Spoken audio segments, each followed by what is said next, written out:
Everybody, कैसे हो आप लोग गाइस। आप लोगों की बहुत रिक्वेस्ट आई थी मुझे एक बहुत इंपॉर्टेंट वीडियो बनाने के लिए और आज आपकी वही रिक्वेस्ट को मैं पूरी कर रही हूँ। तो गाइस आज की वीडियो है कार्बी एंगलोंग के टॉपिक में कि आखिर जो कार्बी एंगलोंग क्षेत्र है उसकी डिमांड क्यों की जा रही है। तो बस गाइस आज की वीडियो का टॉपिक यही है। आप वीडियो को एंड तक जरूर देखिएगा और वीडियो देखने से पहले चैनल को सब्सक्राइब जरूर कर लीजिएगा, वीडियो को लाइक जरूर कर दीजिएगा। और चलिए वीडियो को स्टार्ट करते हैं। देखो सबसे पहले मैं आपको ये बताऊंगी कि आखिर जो ये कार्बी एंगलोंग जो जाति है वो कौन है, मतलब किस जाति को ये कहा जाता है। बेसिकली ये जो जाति है वो कहाँ से आई है, क्या ये जाति असम की नेटिव है, इंडिजीनियस है, या ये कहीं और से यहाँ पर एंटर करके रहने लगी है।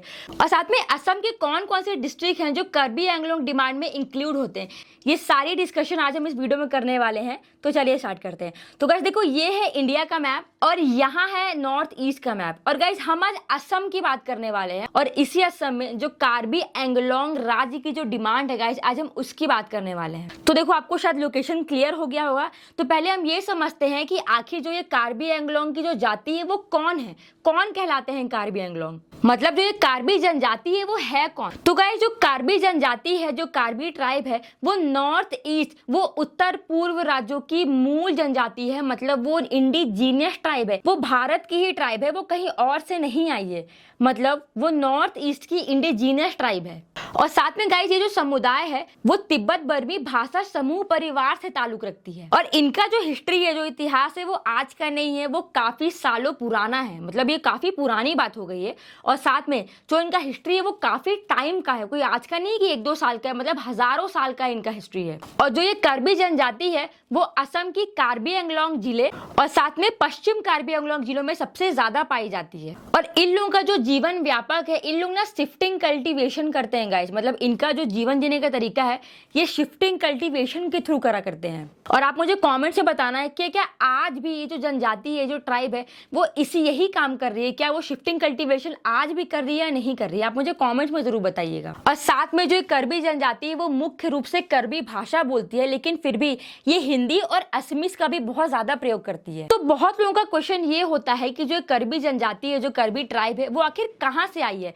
देखो बहुत लोग ये कहते हैं कि ये भारत यानी नॉर्थ ईस्ट की इंडिजीनियस ट्राइब है, ये भारत में ही पाई जाती है, स्पेशली नॉर्थ ईस्ट के रीजन में ही ये पाई जाती है। लेकिन इसके कुछ और अलग अलग सिद्धांत भी हैं। बहुत सारे हिस्टोरियंस ये कहते हैं कि ये म्यांमार, चीन, तिब्बत वाले एरिया से नॉर्थ ईस्ट वाले एरिया में रहने आ गए थे। और हजारों साल पहले जो समुदाय है वो नागालैंड, अरुणाचल प्रदेश, ये सारे एरिया में भी फैलने लग गए थे। लेकिन फिर भी आज के टाइम पर ये स्पेशली असम के पहाड़ी वाले इलाके में रहते हैं। और कार्बी जनजाति असम का सबसे बड़ा समुदाय, सबसे बड़ी ट्राइब मानी जाती है। देखो जो कार्बी लोग है, जो कार्बी जनजाति है, वो डिमांड करती है कि हमें एक अपना अलग राज्य दे दो असम से काट कर, जिसे हम कार्बी एंगलोंग राज्य बोला जाएंगे।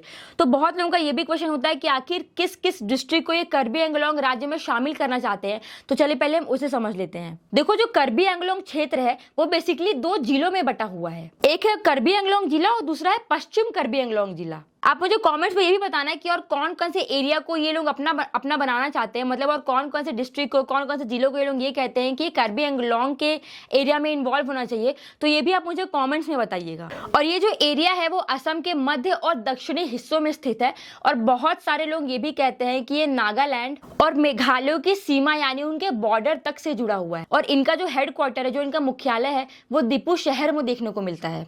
इनका जो टोटल एरिया है वो 10,434 स्क्वायर किलोमीटर का एरिया है, जो इसे असम के सबसे बड़े जिलों में से एक बनाता है। पर ये जो कार्बी एंगलोंग की जो डिमांड है आखिर ये क्यों उठी और कब उठी, तो पहले हमें इसे जानने की बहुत जरूरत है। देखो गाइस जो कार्बी समुदाय है, जो कार्बी ट्राइब है, वो बहुत सालों से एक अलग राज्य की डिमांड कर रही है। और 1969 में इस डिमांड को पहली बार कार्बी स्टूडेंट एसोसिएशन ने उठाया था। और 1986 में ऑटोनॉमस स्टेट डिमांड कमेटी नामक एक पार्टी भी बनाई गई थी जो इस डिमांड को पूरी तरह से सपोर्ट कर सके, उसके लिए लड़ सके। और इस कमेटी ने ये जो डिमांड है उसको और तेजी से बढ़ा दिया था। लेकिन फिर भी 2002 में असम की गवर्नमेंट, जो ये कार्बी एंगलोंग की जो मेन लीडर है उनकी सरकार और साथ में जो इंडियन गवर्नमेंट है उनके बीच एक एग्रीमेंट हुआ जिसमें ये बोला गया कि जो कार्बी समुदाय है उनके पावर्स को और बढ़ा दिया जाएगा, लेकिन उन्हें अलग राज्य नहीं दिया जाएगा। लेकिन कार्बी नेता ये कहते हैं कि जो उन्होंने ये बोला कि जो उनके पावर्स को बढ़ाया जाएगा वो आज तक किया ही नहीं गया। मतलब जो भी वादे उन्होंने किए थे उस टाइम पर ऐसा कुछ नहीं हुआ, ऐसा कहना है कार्बी नेताओं का। और जैसे मैंने आपको बताया था कि जो कार्बी एंगलोंग की जो राज्य की डिमांड है उसमें जो 2-4 जिले इंक्लूडेड है, उसमें से एक था कार्बी एंगलोंग जिला, पश्चिम कार्बी एंगलोंग जिला, दिमा हसाओ और साथ में कुछ नागालैंड और मेघालय के भी हिस्सों को वो मिलाकर एक कार्बी एंगलोंग राज्य की घोषित करते हैं, एक कार्बी एंगलोंग राज्य की बेसिकली डिमांड करते हैं। और यही सारी चीजें देखने के बाद जो भी इंडियन गवर्नमेंट है वो 2021 में असम गवर्नमेंट के साथ एक शांति ट्रीटी, एक पीस ट्रीटी साइन करती है, और जिसमें वो ये कहती है कि जो भी जितने भी उग्रवादी हैं, जो भी एक्सट्रीमिस्ट मिलिटेंट है, वो अपने वेपन्स को सरकार या फिर पुलिस को सबमिट कर दे, वो उन्हें दे दे। और यहाँ तक कि 1000 से 2000 ऐसे एक्सट्रीमिस्ट मिलिटेंट्स थे जिन्होंने अपनी जो वेपन्स है वो पुलिस को सबमिट तक कर दिया था। और साथ में सरकार ने 1000 करोड़ रुपए का एक पैकेज तक की घोषणा की थी। और साथ में सरकार ने यह भी बोला कि जो कार्बी समुदाय है, सरकार उनको एक ऑटोनॉमस पावर भी देगी, उनके लिए एक और पावर लाएगी जिसकी वजह से जो उनकी रीसेंट पावर है उसको बढ़ाया जाएगा। लेकिन साथ में उन्होंने ये भी बोला कि जो कार्बी एंगलोंग स्टेट की डिमांड है वो कभी भी पूरी नहीं होगी। यह सीधी सी बात है, इंडिया में इतने सारे राज्य हैं, नॉर्थ ईस्ट में 7 स्टेट्स हैं। अगर सरकार हर किसी समुदाय की डिमांड पूरी करती जाएगी तो कहीं ना कहीं हर स्टेट यही चाहेगा कि हमारी जो डिमांड है उसकी पूरी की जाए। अगर मैं बेसिकली असम की बात करूं तो वहां बोडो लोग बोडो लैंड की डिमांड कर रहे हैं, कार्बी लोग कार्बी एंगलोंग की डिमांड कर रहे हैं, मणिपुर में जो कुकी लोग हैं वो कुकी लैंड की डिमांड कर रहे हैं, त्रिपुरा में लोग ये कह रहे हैं कि हमें ग्रेटर त्रिपुरा दे दिया जाए, वहां पंजाब में लोग कहते हैं कि हमें खालिस्तान दे दिया जाए, मध्य प्रदेश में लोग कहते हैं कि हमें बुंदेलखंड एक अलग राज्य का हिस्सा दे दिया जाए। तो ऐसे अगर गवर्नमेंट किसी एक समुदाय की बात सुनेगी तो गवर्नमेंट को सारे स्टेट के हर समुदायों की भी बात सुननी होगी।